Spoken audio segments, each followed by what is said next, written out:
ഗൗതമ, പുത്ര, നീ ഇപ്പൊ ഒരു പുരുഷനായിരിക്കും.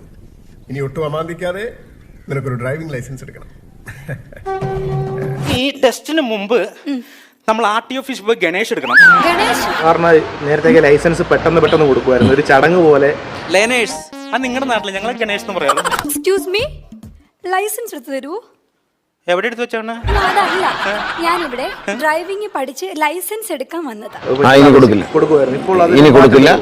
കൺഗ്രാറ്റുലേഷൻ. അവസ്ഥയിൽ ഡ്രൈവിംഗ് ലൈസൻസ് എടുക്കണമെന്ന് തീരുമാനിച്ചു? ഒരിക്കലും ഇല്ല. ലൈസൻസ് എടുക്കാതെ വേറെ നിവർത്തി.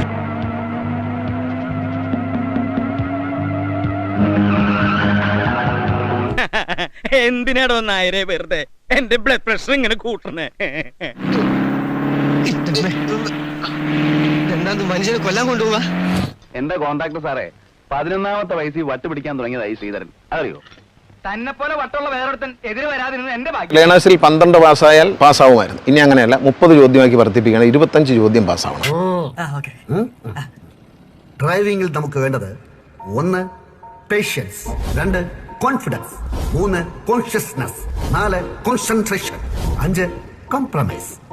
ഡ്രൈവിംഗിൽ നമുക്ക് വേണ്ടത് 1 patience, 2 confidence, 3 consciousness, 4 concentration, 5 compromise.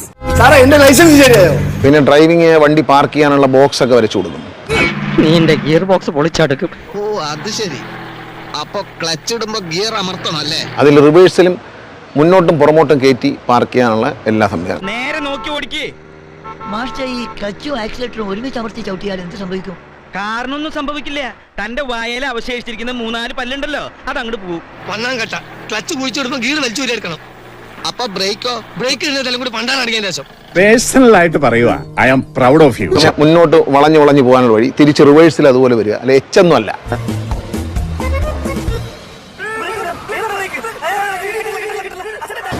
ആ ദിവസം വന്നിട്ട് അഗ്നി പരീക്ഷ, ഡ്രൈവിംഗ് ടെസ്റ്റ്. മുന്നോട്ട് നോക്കി ഓടിക്കൂ. എന്നെ നോക്കണ്ട, മുന്നോട്ട് നോക്കി ഓടിക്കൂ. അതാ ഇൻഷുറൻസിൽ എത്ര കഴിഞ്ഞ കുറുകെ കടന്നു. അങ്ങനെ ഒരു കുന്ന് പരീക്ഷണങ്ങൾക്കൊടുവിൽ പിന്നെ റോഡിൽ ഓടിച്ച് കാണിക്കണം.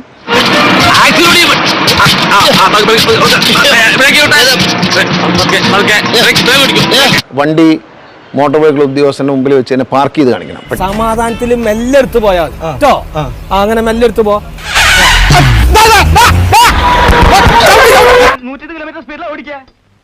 താൻ എവിടത്തെ ഫിറ്റാണോ? പിന്നെ ടെസ്റ്റ് എടുക്കാതെ എങ്ങനെ? എന്തിന്റെ ടെസ്റ്റ്? എന്നെ കൊല്ലാൻ ടെസ്റ്റാ? പെട്ടെന്ന് പാർക്ക് ചെയ്യാൻ പറയുമ്പോൾ നോ പാർക്കിംഗ് പാർക്ക് ചെയ്താൽ പണി പോകും. അതുപോലെ നല്ല കൂത്ത്, സ്റ്റിയറിംഗ് പിടിക്കണം, ഗിയർ മാറ്റണം, പിന്നെ ഈ 3 സാധനം ഡ്രംസിന്റെ കൂടെ വെച്ചിട്ട് ഇത് മാറി ചവിട്ടണം. ഇതൊന്നും പോരാ, നീ ഇപ്പൊ പറയുന്ന മീറ്ററിൽ കൂടെ നോക്കണമെന്ന്. പൈലറ്റ് മാർക്കില്ലല്ലോ ആശാൻ ഇത്രയും ജോലി. എന്നെ കൊണ്ട് ഇത്രയൊക്കെ പറ്റുള്ളൂ. നീ ഇത്ര ചീപ്പായി പോയതാ. എനിക്ക് കാർ ഓടിക്കാൻ ലൈസൻസ് ഉണ്ട്, പക്ഷെ വണ്ടി ഓടിച്ചിട്ടില്ല. ഇതൊന്ന് നേരെ പിടിക്കാൻ ആർക്കും വല്ലതും കൊടുക്കണം.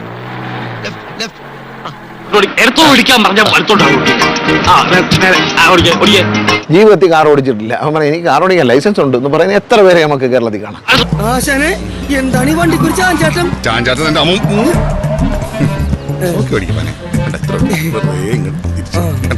ഈ ടെസ്റ്റ് നടക്കുന്ന വാഹനത്തിന്റെ ഉള്ളിൽ എടാ പോടി എടി എന്നൊന്നും വിളിക്കാത്തില്ല. നീ എന്താ നീ കയറണ്ടോ? അതോ നിനക്ക് വീട്ടിൽ പോണോ? എന്റെ സ്വഭാവം എനിക്ക് എന്നെ പിടിക്കാണ്ടിരിക്കുക. നീ പോടാന്നൊന്നും പറയാനൊക്കത്തില്ല. അങ്ങനെയുള്ള വാക്കുകളൊന്നും ഉദ്യോഗസ്ഥർക്ക് ഉപയോഗിക്കാൻ അനുവാദമില്ല. അല്പം കൂടി മാന്യമായിട്ട് പെരുമാറും. ശരി സാർ. 3 പേര് പോകുന്നുണ്ട്, 3 പേര് പോകാൻ പാടില്ല. 3 ചെറുപ്പക്കാർ ഹെൽമെറ്റും വയ്ക്കാതെ സർക്കസ് കാണിച്ചൊന്നും പോകാൻ പറ്റില്ല. കൊണ്ടൊന്നും ഞാൻ വീടില്ല. അതെല്ലാം വലിയ ഫൈനായിരിക്കും. അതിന്റെ രക്ഷകർത്താക്കളെയും ഫൈൻ അടിക്കും. കൊല്ലം കൊറേട്ടാ. ഇതിന്റെ കോൺഫിഡൻസ് അല്ല, അഹങ്കാരം. പഴയതുപോലെ ലൈസൻസ് ഒന്നും എടുക്കാൻ പറ്റത്തില്ല. ലൈസൻസ് എടുക്കാൻ പ്രയാസമായിരിക്കും. അയ്യോ, പഠിച്ചോന്നോ? ഞാനിനി നാളെ അങ്ങോട്ട് ചെന്നേച്ചാ മതി. എനിക്ക് അവരോട് ലൈസൻസ് എടുത്ത് വെച്ചിരിക്കുവാ. നിന്റെ കുഞ്ഞമ്മയുടെ മോനാണല്ലോ.